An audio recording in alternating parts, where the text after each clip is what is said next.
जालियांवाला बाग हत्याकांड। देखिए, ये जो हिस्ट्री का टॉपिक है बहुत इंटरेस्टिंग और कंट्रोवर्शियल भी टॉपिक है। अलग अलग टीचर्स अलग अलग तरीके से पढ़ाते हैं, बट आपका जो सही नॉलेज है वो आपको यहीं से मिलेगा और इस बुक से मिलेगा। आई होप इस बुक से आप लोग परिचित होंगे। ये स्पेक्ट्रम की बुक है, जो जिसके लिए जो बच्चे यूपीएससी और बीपीएससी की तैयारी करते होंगे उन्हें भली बात ही पता होगा। तो चलिए जालियांवाला बाग हत्याकांड से शुरुआत करते हैं। इतिहास की एक ऐसी दर्दनाक हत्याकांड जिसे सुन के भी रूह कांप जाता है, और उस समय ये चीजें हुई थी। शुरुआत होता है 9 अप्रैल, ठीक है, 1919 से शुरुआत होता है। और दो लीडर्स जिनका नाम था सैफुद्दीन किचलो और एक का नाम था डॉक्टर सत्यपाल, इनको अरेस्ट कर लिया जाता है ब्रिटिश द्वारा, क्योंकि ये लोग अमृतसर पंजाब में क्या वायलेंस फैला रहे थे। अब जैसे ही अरेस्ट होते हैं लोगों का गुस्सा फूट पड़ता है और लोग 10 अप्रैल को रोड पे निकल आते हैं।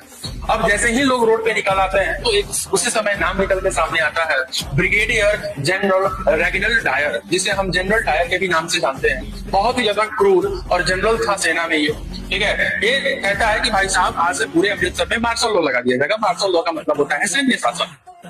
लोग समझ नहीं पाए कि भाई मार्शल लॉ क्या होता है। और समय आता है 13 अप्रैल, जिस दिन ये हत्याकांड होगा, और 13 अप्रैल को बैसाखी का मेला लगता है अमृतसर। जालियांवाला बाग एक बाग था, हजारों की संख्या में लगभग 20,000 लोग वहां पे पहुंचे हुए थे। जनरल डायर जाता है और सारे रास्ते ब्लॉक करवा देता है और लगभग 1650 गोली चलवाता है, जिसमें से लगभग 1500 लोग घायल होते हैं और 1000 लोग मारे जाते हैं। भाई साहब से पूछा गया कि भाई आप इतना सरफिरा पागल जैसा काम क्यों किए? तो बोला कि लोगों के मन में डर पैदा करना था कि अगली बार अंग्रेजों के खिलाफ जाने की कोई जरूरत ना करे। उसके बाद ये सब हत्याकांड हो जाता है, ठीक है। उसके बाद रविन्द्रनाथ टैगोर ने नाइटहुड की उपाधि भी अपनी उतार दी कि नहीं हमको कोई उपाधि नहीं चाहिए। गांधी जी को दिया गया था टाइटल केसर हिंद का, उन्होंने भी स्वीकार नहीं किया, उन्होंने भी उपाधि वापस दे दी। और उसके बाद हंटर कमेटी बैठाई गई जांच के लिए।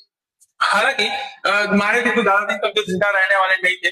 उधम सिंह, जिनका पूरा नाम था, देखिए आज हम लोग जातिवाद में जीते हैं। आज हम लोग कहते हैं कि हम हिंदू हैं, हम मुस्लिम हैं, हम सिख हैं, हम ईसाई हैं, हम राजपूत हैं, हम ब्राह्मण हैं।